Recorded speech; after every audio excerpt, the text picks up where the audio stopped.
আলহাকুমুত তাকাসুর, সম্পদের ভালোবাসা, সন্তানের ভালোবাসা, বিবির ভালোবাসা, টাকা পয়সার ভালোবাসা আপনাকে আমাকে অন্ধ করে রেখেছে। একথা কি বলছেন? আল্লাহ রাব্বুল আলামিন বলছেন। সত্য না মিথ্যা? একটু নিজের দিকে একটু খেয়াল করে বলেন তো, কথাগুলো কি আল্লাহ পাক সত্য বলছে না মিথ্যা বলছে? আলহাকুমুত তাকাসুর, সম্পদের প্রাচুর্যতা, সন্তানের ভালোবাসা, স্ত্রীর ভালোবাসা, টাকা পয়সার ভালোবাসা, জমি জায়গার ভালোবাসা, মহব্বত তোমাকে অন্ধ করে রেখেছে। এই সন্তানের ভালোবাসা কেমনে আপনাকে অন্ধ করে রাখছে? আপনার যদি 10টা সন্তান থাকে, 5টা ছেলে থাকে, 5টা ছেলে ঘরে যদি আবার 5টা করে সন্তান হয়, 5 5 25 জন, আর হইল 30 জন। এই 30 জন যদি আপনার নাতি নতকুর হয় বা আপনার ছেলে মেয়ে হয়, তাইলে আপনার ঘর থেকে তো 30টা লাঠি বাইরে। কথা কয় না? বুঝছেন ভালো করে? কোরআনের ব্যাখ্যা কিন্তু। তাহলে আপনি চিন্তা করবেন যে চেয়ারম্যান কিনা আবার ইউনিয়নে, আমার উপরে কেউ আছে কি? একবারে যদি 10টা ছেলে থাকে, 5জন ছেলে থাকে, আরো যদি নাতি নতকু থাকে ছেলে, তাইলে হ্যাঁ সামনে তো মানুষের কথা কইতেও তো চিন্তা ভাবনা করে যে এগুলোকে বাজামু কি বাজামু না, এগুলোকে পারা যাইবে কি পারা যাইবে না। আল্লাহ সেই কথাই বলছে, আলহাকুমুত তাকাসুর, সম্পদের ভালোবাসা, সম্মানের ভালোবাসা, সম্মানের ভালোবাসা, আপনার ক্ষমতার লোভ আপনাকে বন্ধ করে রেখেছে। আপনার কি করছে? বন্ধ করে রাখছে। কি চমৎকার কথা আল্লাহ! এই একটা আয়াতে যদি ব্যাখ্যা করি, এটি তো শেষ করা যাবে না আজকে। আলহাকুমুত তাকাসুর, এরপর সম্পদের ভালোবাসা আপনাকে আমাকে গ্রাস করছে। আল্লাহু আকবার! সম্পদের ভালোবাসা আপনাকে আমাকে কিভাবে গ্রাস করছে? না শুকরিয়া আদায় করতে শেখায়। সম্পদের ভালোবাসা আপনাকে আমাকে আল্লাহর শুকরিয়া থেকে বিরত রাখে। বলে হুজুর এত বড় একটা মিথ্যা কথা কইলেন, আমরা তো দান করি, তাহলে কিভাবে আমরা না শুকরিয়া আদায় করলাম? হ্যাঁ, আপনি 3 বেলাই দুপুরে খুব ভালোভাবে খাইলেন, বা প্রতিদিনে আপনি ভালো খান, মাছ মাংস রোস্ট পোলাও গোস ইত্যাদি খাইলে পান, আলহামদুলিল্লাহ খুব ভালো খাইছি, সব সময় যেন খাইতে পারি। আর আরেকজনে খাইছে সাদা দিয়ে খায়, হ্যাঁ যা খাইছি ভালো খাইছি, না খাইলে বা কি করতাম? তাহলে শুকরিয়ার ধরন কি হয়ে গেল? পাল্টাইয়ে গেল। শুকরিয়ার ধরন, যা খাইছি খাইছি, না খাইলে আল্লাহ না দিলে কি করতাম? আর যে ওই যে দুধ খাইছে, ঘি খাইছে, মাখন খাইছে, রোস্ট খাইছে, পোলাও খাইছে, যা খাই গেছে আলহামদুলিল্লাহ, আবার খাওয়াইবে। আর এ কইতেছে কি, যা খাইছি খাইছি, না খাইলে কি করতাম? তাহলে শুকরিয়ার ভিতরেও পার্থক্য হয়ে যায়। সেই কথাই আল্লাহ পাক রব্বুল আলামিন বলছেন, আল্লাহাকুমুত তাকাসুর হাত্তা যুরতুমুল মাকাবির, কবর পর্যন্ত, কবরে না যাওয়া পর্যন্ত বনি আদমের পেট ভরে না। রাসূল হাদিসের মধ্যে ঘটনা বলছে, আয়াতের অনুকূল শোনায় আপনাদেরকে। আল্লাহর হাবিব সাল্লাল্লাহু আলাইহি ওয়াসাল্লাম একদল লোক গিয়ে বলতেছেন, হুজুর আদম সন্তানের চাহিদার কোনো শেষ নাই। নবী বলেন, আদম সন্তানের পেট কেউ ভরবে না, কেউ ভরতে পারবে না যতক্ষণ পর্যন্ত কবরে না যাবে, কবরের মাটি না খাইবে, ততক্ষণ পর্যন্ত আদম সন্তানের পেট ভরবে না। গ্রামে বিল্ডিং করছে, শহরে একটা না হইলে কি আপনার করছে? শহরে একটা বিবেকে বরিশালে একটা থাকলে ভালো হইতো, করছে বরিশাল একটা, ঢাকা শহর হইলে একটা ভালো হইতে, করছে ঢাকা শহর। যদি একটা লন্ডন হইতে বেগম পাড়া, তাহলে ভালো হইতে, যদি পোলারা ইটালি যাইতে পারতে ভালো হইতে। এই জন্য নবী বলছেন, হাত্তা যুরতুমুল মাকাবির, কবরে যাওয়া না পর্যন্ত, কবরের মাটি না খাওয়া পর্যন্ত আদম সন্তানের পেট ভরবে না। এই কবরে না যাওয়া পর্যন্ত আদম সম্পদের মানে আদম সন্তানের পেট কি করবে না? ভরবে না। বোঝেন কথা, বোঝেন? একেবারে সহজ বাংলায় বুঝাইতেছি, কোরআন বোঝা এত সোজা না। আলহাকুমুত তাকাসুর, সম্পদের প্রাচুর্যতা আপনাকে দিনের আপনার সম্পদের প্রাচুর্যতা, সন্তানের ভালোবাসা আপনাকে অন্ধ করে রেখেছে। আত্মা জুরতুমুল মাকাবির, শুধু মানুষ শুধু চাই চাই, মানুষ শুধু খাই খাই। কারণ আদম সন্তানের দুইটা চোখ এই দুনিয়াতে কেউ ভরাইতে পারবে না, কেউ ভরাইতে পারবে না। আল্লাহর হাবিব সাল্লাল্লাহু আলাইহি ওয়াসাল্লাম বলেন, আদম সন্তানকে যদি একটা স্বর্ণের পাহাড় দেওয়া হয়, আদম সন্তানকে যদি একটা স্বর্ণের পাহাড় দেওয়া হয়, এরপরে বলবে দুইটা হইলে ভালো হইতো, দুইটা হইলে ভালো হইতো। এই জন্য নবী বলছেন, আদম সন্তানের পেট দুনিয়ার মানুষে কেউ ভরাইতে পারবে না। কারণ সে তো 1 কেজি চালের ভাতও খাইতে পারে না, 1 কেজি চালের রুটিও সে খাইতে পারে না। কিন্তু তারপরে যে ওই যে চোখের তৃষ্ণা, এই জন্য আল্লাহ বলছে হাত্তা যুরতুমুল মাকাবির, কবরে যাওয়া না পর্যন্ত, কবরের মাটি খাওয়া না পর্যন্ত আদম সন্তানের পেট ভরবে না। আর শুকরিয়া আদায় করবে। সম্পদের প্রাচুর্যতা, সম্পদের মোহ আমাদেরকে বন্ধ করে রেখেছে, ক্ষমতার দাপট আমাদেরকে বন্ধ করে মোহ করে রেখেছে। কারণ চেয়ারে বইলে আর নামতে চায় না, কথা কয় না, এই চেয়ারে বইলে কি করতে চায় না, নামতে চায় না। এ মনে করে যে এইটার মালিক আমি, মনে হয় চেয়ারে বসলে আর নামতে চায় না। এই জন্য আল্লাহ পাক রব্বুল আলামিন বলছে, বান্দা তুমি শুকর গুজর আদায় করো, বান্দা তুমি শুকর বেশি বেশি আদায় করো।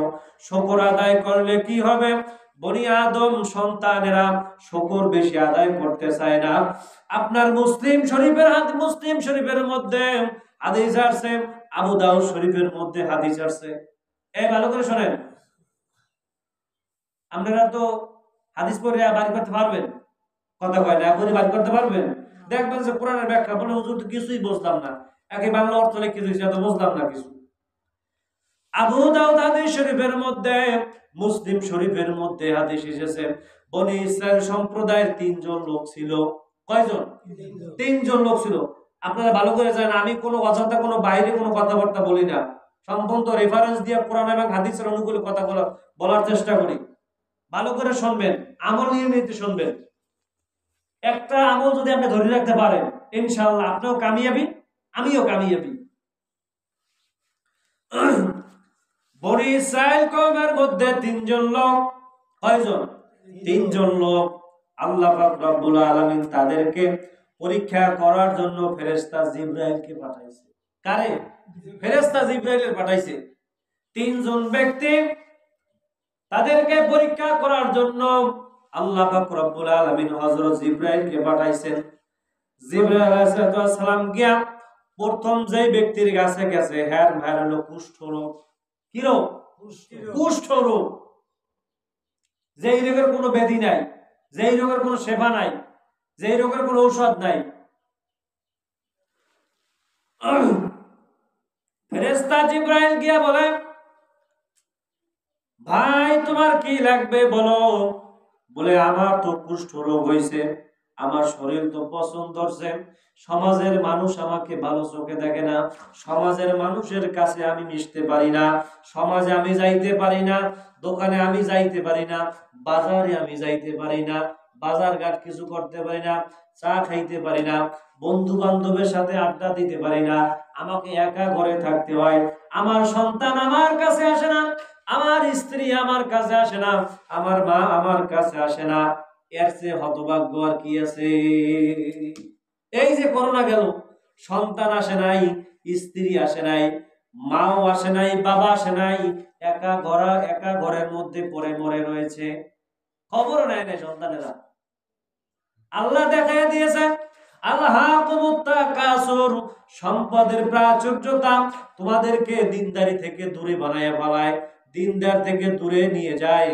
হযরত ওসমান গনি রাদিয়াল্লাহু তাআলা উনি বলতেছে, ইয়া রাসূলুল্লাহ, ইয়া হাবিবাল্লাহ, আমার যদি একটু সম্পদ কমতো, তাহলে আমি, আমার সম্পদ আল্লাহ এমন দিয়েছেন আমাকে, আমি ঠিক মতো সালাত আদায় করতে পারি না, আমি ঠিক মতো নামাজ আদায় করতে পারি না, হুজুর আমি জিকির আজকার করতে পারি না, কারণ আমার সম্পদ এমন বেশি আল্লাহ দিয়েছেন, এর হিসাব রাখতে রাখতে আমার সময় চলে যায়। এমন সম্পদ আছে, আল্লাহর কাছে দোয়া করেন যাতে আল্লাহ আমার সম্পদ একটু কমায় দেয়, আল্লাহ আমার সম্পদ একটু কমাই দেয়, যাতে আর না বাড়ে, যে চাইতে যেন কমে। আল্লাহ রাবে সাল্লাল্লাহু আলাইহি ওয়াসাল্লাম বলেন, ওসমান সম্পদ কমবে কিভাবে তবে জানি না, তবে একটা আমল তোমার আমি শিখাই দিতে পারি, যদি আমলটা করতে পারো তাহলে সম্পদ কমার সম্ভাবনা আছে। ইয়া রাসূলুল্লাহ, ইয়া হাবিবাল্লাহ, কি সেই আমল আপনি আমাকে বলে দেন। আল্লাহ রাসূল বলেন, ওসমান যখন তুমি কোনো প্রকার খাবার খাবা, কোনো প্রকার যখন কোনো প্রকার খাবার খাবা, ওই খাবার যদি পড়ে যায় ওই খাবার উঠাইয়া তুমি আর কোনো সময় খাবা না।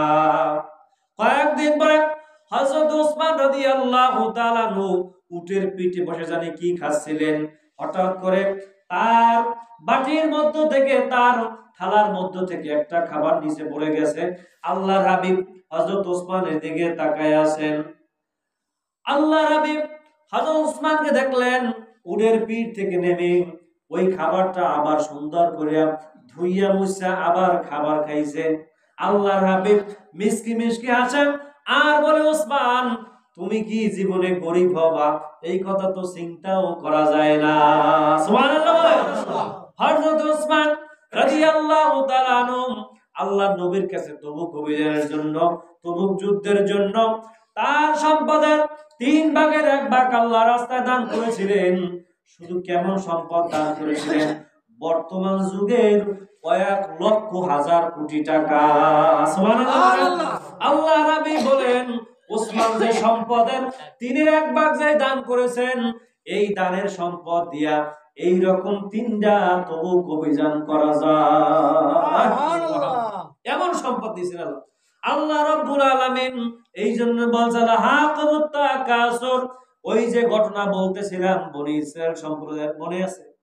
বনি ইসরাইল সম্প্রদায়ের 3 জন লোকের কাছে হযরত জিবরাইল আলাইহিস সালাতু ওয়াস সালাম আলেম সাজে গেছে। কি সাজে?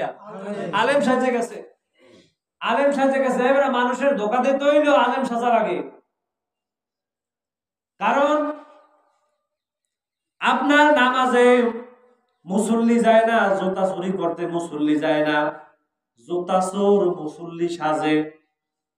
জুতা চোর কি সাজে? আসলে মুসল্লি কি জুতা চুরি করে? এই যে নামাজে কি জুতা চুরি করে? যে নামাজে কি মোবাইল চুরি করে? এ যাই তো মোবাইল চুরি করতে। এ মুসল্লি সাজা, ফেরেশতা সাজা দিয়ে ধোঁকা দেয় মানুষের, জুতা চুরি করে। আল্লাহর হাবিব সাল্লাল্লাহু আলাইহি ওয়াসাল্লাম সাহাবায়ে কেরামদেরকে ঘটনা বলতেছেন। 3 জন ব্যক্তি বনি ইসরাইল কওমের, একজন হইল কুষ্ঠরোগী। আলেম সাহেবকে গিয়ে বলতেছে, জিব্রাইল ভাই আপনার কি দরকার? বলে, ভাই সমাজের মানুষ আমাকে ভালো চোখে দেখে না, আমার শরীর থেকে গন্ধ আসে, যদি এই রোগটা আমার ভালো হইতো আমি আল্লাহর দরবারে শুকরিয়া আদায় করতাম। ওই জিব্রাইল আলাইহিস সালাতু ওয়াস সালাম আলেম সেজে গেছে, বলতেছে আমি যদি কারো গায়ে হাত লাগাই যে কোনো রোগ আল্লাহ পাক ভালো করে দেয়। সুবহানাল্লাহ। আছে আমাদের সমাজে এরকম কথা কয় না?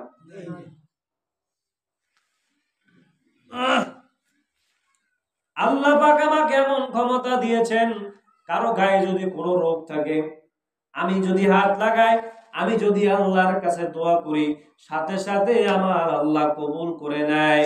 বলে, তোমার কি দরকার? বলে, আমার এই কুষ্ঠ রোগ থেকে আমার নিরাময়, আমি নিরামুখ চাই, এই রোগ যেন আমার না থাকে।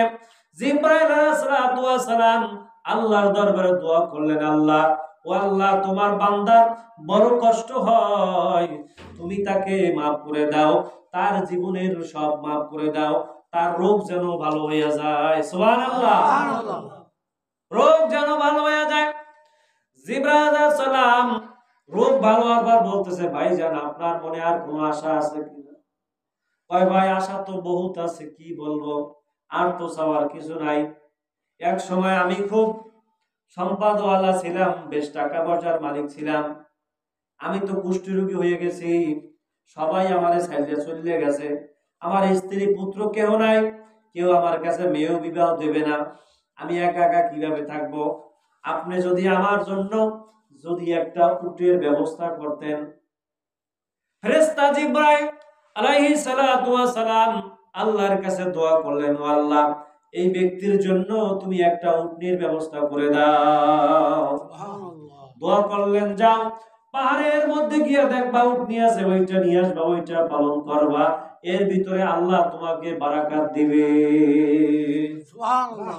আল্লাহর ভিতরে বরকত দিবেন। আল্লাহ তোমার মঙ্গল করুক, আল্লাহ তোমার ভালো করুক।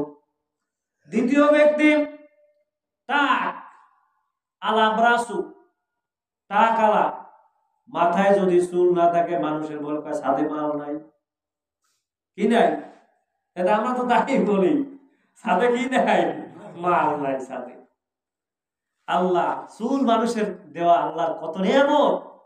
চুলের কারণে মানুষের চেহারা কত সুন্দর দেখায়, কথা ঠিক না? যার চুল যত সুন্দর, এর মাথা তত দেখতে ভালো লাগে, কথা কয় না? আলাব্রাসু, টাকওয়ালা, মাথায় চুল নাই। জিবরাইল আলাইহিস সালাম গিয়া আলেম সেজে বলল, ভাই তোমার কি দরকার?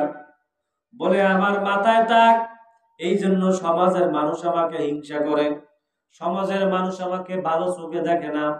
আল্লাহ পাক যদি আমার মাথায় চুল দিতেন তাহলে আমাকে ভালো দেখাইতো। জিবরাইল আলাইহিস সালাম আল্লাহর কাছে দোয়া করলেন, আল্লাহ, আর তার মাথায় হাত বুলাইয়া দিলেন, সাথে সাথে সুন্দর চুল গজাইয়া গেল। সুবহানাল্লাহ। এইবার তোমার মনে কি আশা? তোমার মনে কোনো আশা আছে কিনা বলো? বলে, আমার মনে আশা আছে, যদি আল্লাহ পাক আমাকে কিছু সম্পদ দিতেন। তার জন্য দোয়া করলেন, আল্লাহ তাকে একটা গাভী দান করো। আল্লাহ পাক রব্বুল আলামিন ফেরেশতা জিবরাইলের দোয়ার বরকতে তাকে একটা গাভী দান করলেন। আল্লাহ তোমার গাভীর ভিতরে বরকত দান করুক, জোরে বল আমিন। আল্লাহ তোমার গাভীর ভিতরে বরকত দান করুক। 3 নম্বর ব্যক্তি অন্ধ। 3 নম্বর ব্যক্তি হইল অন্ধ ব্যক্তি। গিয়ে বলল, ভাই আপনার কি দরকার? বলে, আমি আমার জীবনের মানুষের সবচেয়ে শ্রেষ্ঠ সম্পদ হলো চোখ। চোখ যার নাই তার তো দুনিয়াই অন্ধ। চোখ যার নাই এর তো সব দুনিয়া কি অন্ধ। চোখ আছে তো দুনিয়া আছে, চোখ নাই তো দুনিয়া নাই। আমার 2টা চোখ অন্ধ, 2টা চোখ যদি আমার ভালো হইতো তাহলে আমার আর কিছু দরকার হইতো না। ফেরেশতা জিবরাইল আলাইহিস সালাম ওই অন্ধ ব্যক্তির হাতের ভিতরে, আপনার চোখের ভিতরে হাত বুলাইয়া দিলেন। আল্লাহর কুদরতের সাথে সাথে চোখ ভালো হয়ে যায়। এবার বলল, ভাই তোমার আর কোনো চাহিদা আছে কিনা? আর তোমার মনে আল্লাহর কাছে চাওয়ার কিছু আছে কিনা? বলে, আল্লাহ পাক আমাকে চলার জন্য যদি কোনো সম্বলের ব্যবস্থা করতেন, সম্পদের ব্যবস্থা করতেন, তাহলে আমি বড় খুশি হইতাম। আল্লাহর কাছে দোয়া করলেন, আল্লাহ এই ব্যক্তিকে একটা সম্পদ দিয়ে দাও। আল্লাহ পাক রব্বুল আলামিন তাকে একটা ছাগল দিয়ে দিলেন, বকরি। আল্লাহ তোমার বকরির ভিতরে বরকত দান করুক। ফেরেশতা জিবরাইল দোয়া করে ওখান থেকে চলে গেছে। দোয়া করে চলে গেছে 3 ব্যক্তি। কিছুদিন পরে প্রত্যেকে যখন অর্থ সম্পদের মালিক হয়ে গেছে, এরপরে ফেরেশতা জিবরাইল আগে আসছে আলেমের বেশ ধরিয়া, এইবার আসছে ভিখারির বেশ ধরিয়া। কি বেশ? ভিখারির বেশ ধরিয়া আছে। ভিখারির বেশ ধরে আসছে। ওই যে প্রথম কুষ্ঠ রোগী ছিল, বললে, ভাই আপনি তো কুষ্ঠ রোগী ছিলেন, আপনার তো কিছুই ছিল না। আল্লাহ পাক আপনাকে সম্পদ দিয়েছেন, এত এত হাজার হাজার লক্ষ লক্ষ উটের পাল হয়ে গেছে আপনার। এখান থেকে যদি একটা উট নিয়ে আমারে দিতেন, আমি বড় অসহায়, আমি বড় গরিব মানুষ, আমি তাহলে এই দিয়ে জীবন সংসার পরিচালনা করতাম। এই যেই কইছে যে তুই গরিব আছিস, না আমি গরিব ছিলাম না কোনো সময়, আমি বড় লোক ছিলাম। আমার বাপ দাদাও ধনী ছিল। আমার বাপ দাদা কি ছিল? মানুষের অর্থ সম্পদ যখন আসে, যদি গরিব থাকে, যখনই আসে জিজ্ঞাসা করেন, চাচা এত সম্পদ আপনি কেন? ওরে বাবা, এদি আমার বাপ দাদার আপনার সম্পদ। কথা কয় না? এতে আমার বাপ দাদার আমলের সম্পদ, অথচ 30 বছর আগে সে মানুষের বাড়ি কাজ করছে। কথা কয় না? অস্বীকার করছে। এই জন্য আদম সন্তানের চোখ কেউ ভরাইতে পারবে না যতক্ষণ পর্যন্ত কবরের মাটি না খাইবে। আল্লাহ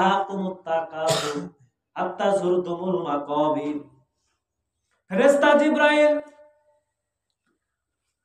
এইবার বলতেছে, তুমি তো গরিব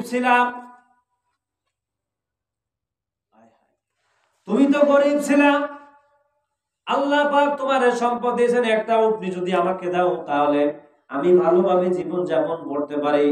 বলে, না না, আমি তো কোনো সময় গরিব ছিলাম না, কোনো সময় কুষ্ঠরোগী ছিলাম না, এইগুলো আমার বাপ দাদার সূত্রে পাওয়া সম্পত্তি। অস্বীকার করছে, আল্লাহ শুকরিয়া আদায় করে নাই। ওই গরিব, ওই যে জিবরাইল আলাইহিস সালাম ভিখারির বেশে আসে দোয়া করলো, তুমি যদি মিথ্যা বলে থাকো তাহলে আল্লাহ পাক যেন তোমাকে আগের ন্যায় করে দেয়। ফেরেশতা জিবরাইল দোয়া করে চলে গেছে। কয়েকদিন পরে লাগছে পালের মধ্যে বাইরে আস, উট মরে সব শেষ, উট মরে সব কি শেষ। আপনার কাছে টাকা চাইলো যে আল্লাহ আপনি এত সম্পদ দিয়েছে, তাই কিছু দেন মসজিদে, কিছু দেন মাদ্রাসায়। না, হুজুররা ধর্ম ব্যবসা করে। আর তোমার সম্পদের ভিতরে আল্লাহ কি ওই জাহাজ ডুবাইতে পারে কিনা? কথা কয় না? গরু মরতে পারে কিনা? ছাগল মরতে পারে কিনা? না শুকরিয়া আদায় করেন কোন জায়গায়? এই গরুকে আপনি বানাই আনছেন, বকরিকে আপনি বানাই আনছেন, খেতে ফসল কি আপনার বাপদাদাই দিয়ে গেছে না আল্লাহ দেশে? আপনি দিতে অস্বীকার করেন কেন? বনি আদম সন্তান সম্পদের মায়া ছাড়তে চায় না। এবার দ্বিতীয় ব্যক্তির কাছে যখন গেছে, ওই যে টাক ব্যক্তি বলতেছে, ভাই এত গরিব মানুষ আমি, আমার খাওয়ার মতো কোনো জিনিস নাই, একটা গাভী যদি আমারে দিতেন, আপনার তো লক্ষ লক্ষ গাভী রয়েছে, লক্ষ লক্ষ হাজার হাজার গরুর পাল আপনার রয়েছে, যদি একটা আপনি আমাকে দিতেন, আপনি তো আগে গরিব ছিলেন। বলে কি, আমি তো কোনো সময় গরিব ছিলাম না, 10 পুরুষ আমার জমিদার, আমি গরিব ছিলাম না, 10 পুরুষই আমার জমিদার। ফেরেশতা জিবরাইল বলল, আপনি যদি মিথ্যা বলেন আল্লাহ পাক যেন আপনাকে আগের অবস্থায় করে দেয়। দোয়া করে চলে গেছে, দোয়া তো কবুল হয়ে গেছে। কিন্তু ফেরেশতা কবুল হবে না মানে? আল্লাহর সাথে সরাসরি সাক্ষাৎ, সরাসরি যোগাযোগ, সবসময় কথা বলে, একটা কবুল না কবুল হবে, আপনি দামারতা।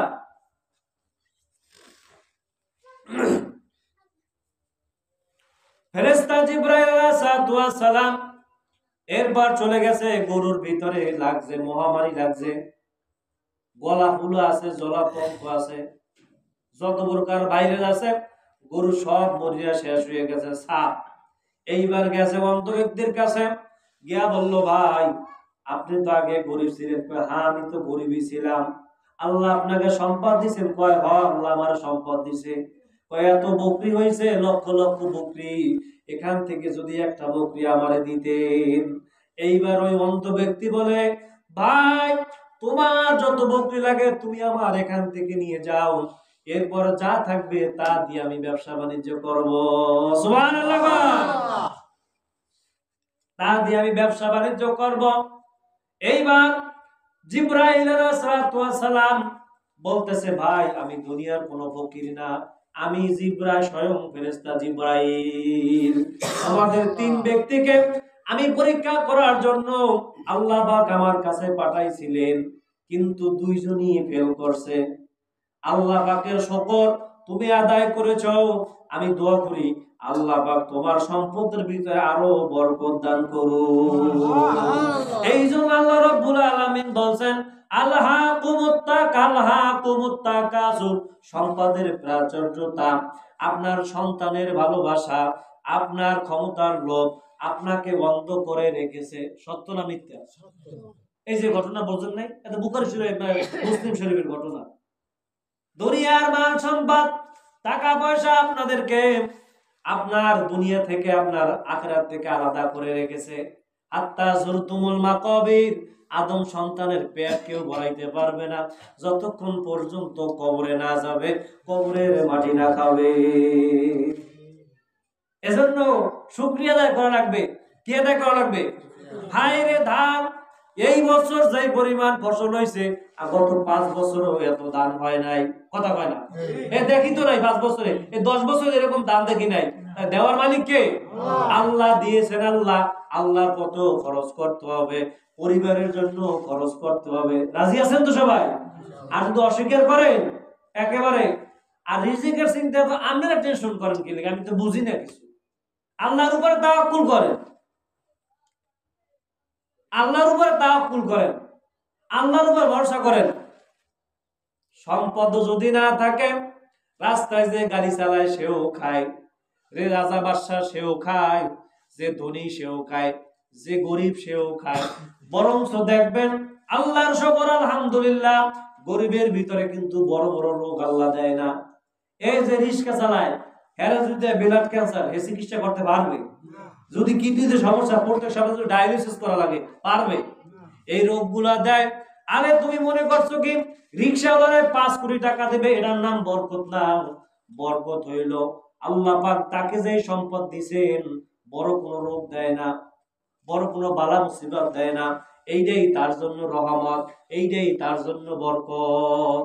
আপনার কি মনে হয় রিক্সাওয়ালার 5 কোটি টাকা আল্লাহ দেবে? এর যে বড় বড় যে রোগ আর এইটা তো তার জন্য বড় বরকত, এইটা তো তার জন্য বড় রহমত। আমরা রব বানাইছি চাকরিরে, এতে মাঝে মাঝে বলি এবার চাকরিতে খাওয়ায় না, দুনিয়ার সার্টিফিকেটে খাওয়ায় না, যদি খাওয়ায় আল্লাহর কোরআনে খাওয়ায়। কথা কয় না? এ বিশ্বাস করেন এই কথা? আল্লাহর কোরআনে, এই যে আমার কথাই বলি, এই যে কলেজে এত পড়াশোনা করছি, মাস্টার্স পর্যন্ত পড়ছি কলেজে, আপনার সন্তান যে মোটেও কম করি না, ছাত্রও খারাপ ছিলাম না, সব জায়গায় ফার্স্ট ক্লাস। যদি খাওয়ায় আল্লাহ, কোরআনের কারণে রিজিকের ব্যবস্থা করে আল্লাহ।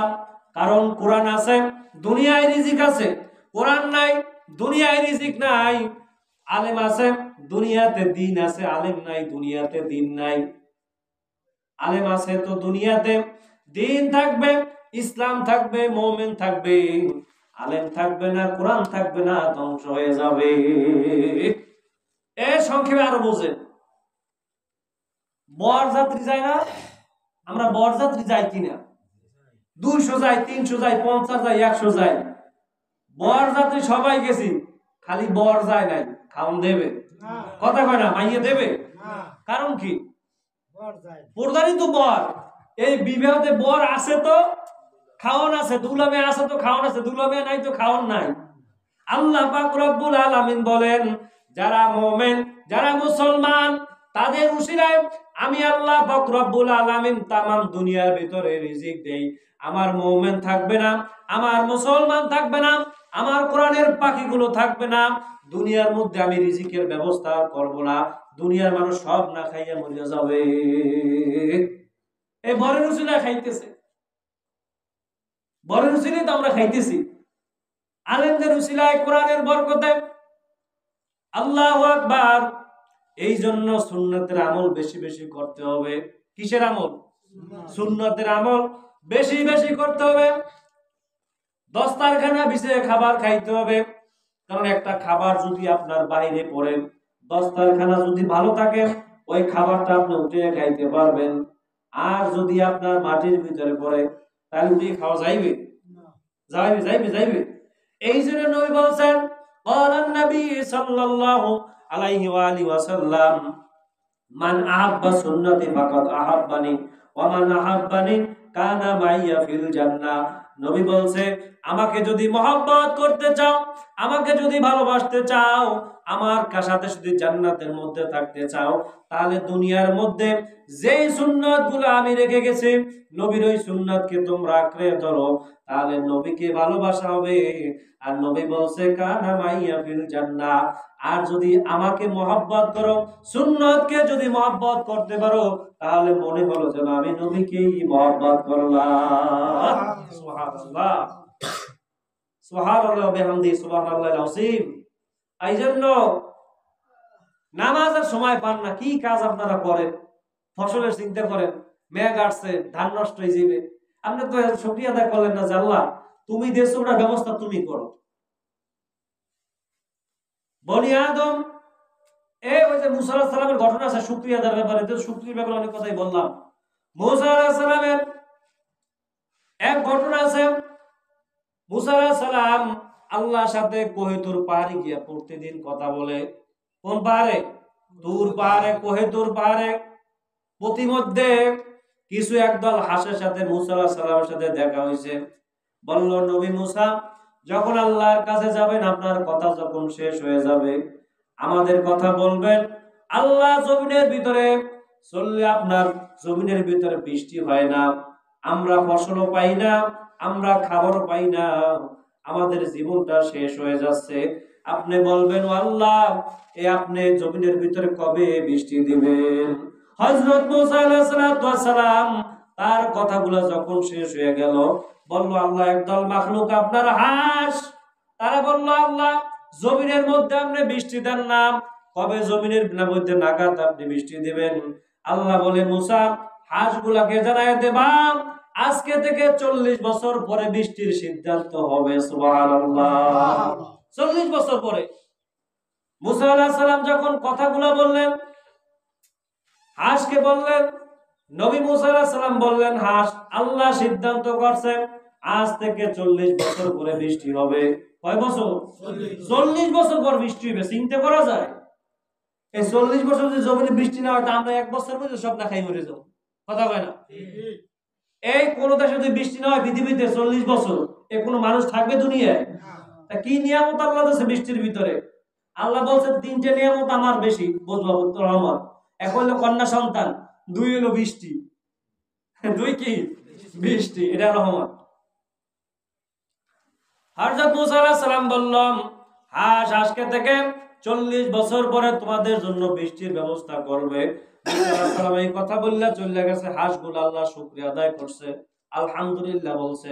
মুসা আলাইহিস সালাম কথার কথা ঘরের ভিতরে, বাড়ির ভিতরে যায় নাই, প্রতিমধ্যেই জুপ জুপ করে বৃষ্টি শুরু হয়ে গেছে। সুবহানাল্লাহ। বৃষ্টি শুরু হয়ে গেছে। মুসা আলাইহিস সালাম বলেন, আল্লাহ, আপনি নবীর কথার কোনো দাম দিলেন না, নবীর কথার কোনো মান দিলেন না। বললেন 40 বছর পরে বৃষ্টি হবে, আপনি কেন এখন বৃষ্টি দিলেন? মুসা আলাইহিস সালাম বলে, আমার মাখলুক যখন আমি আল্লাহর দরবারে শুকরিয়া আদায় করছে, আমি আল্লাহর অন্তরটা বড় মুহাব্বতের মধ্যে ভরে গেছে, অন্তরের মধ্যে জোশ এসে গেছে, রহমত এসে গেছে। আমি আমার মাখলুকাতের কষ্ট আর সহ্য করতে পারি নাই। 40 মিনিটের ভিতরেই আমি আল্লাহ বৃষ্টি দিয়ে দিলাম। এজন্য শুকরিয়া আদায় করবেন। কি হবে জানি না, তবে আমি তাওয়াক্কুল করব একমাত্র আল্লাহর উপরে। এখন যদি বৃষ্টি এখন থেকে 1 মাস থাকে, আবহাওয়া এরকম, আমি কি করতে পারবো? তাহলে আপনার বললে লাভটা কি? বলে আল্লাহ যাহা করবে বান্দার মঙ্গলের জন্যই করবে। ওই এলেমে আল্লাহ আপনার দেয় নাই, আমার দেয় নাই। ওই ভাব চিন্তা আপনার আমার করা লাগবে না। এখন বাংলা কথা, ওইসব বাজে চিন্তা আপনার আমার করা লাগবে না। আল্লাহ যাহা যদি মনে করে যে আজকে আমার রিজিক নাই, আপনি শত চেষ্টা করে আপনার খাওয়াইতে পারবেন না। রিজিক যদি মানুষের ভাত লইছে প্লেটে, এমনও শুনছি যে আপনারই গুল্লির অর্ডার হয়েছে, ভাত দিয়ে দৌড় পিছনে। কি এরকম আছে না নাই? তাহলে আপনার রিজিকে যদি না থাকে, আপনি খাইতে পারবেন জোর করিয়া? কাজী আল্লাহ পাক রব্বুল আলামিন আমাদেরকে সর্বাবস্থায়, সর্বহালাতে আল্লাহ তাআলার শুকরিয়া আদায় করার তৌফিক দান করুন। ওয়া আখিরু দাওয়ানা আলহামদুলিল্লাহ।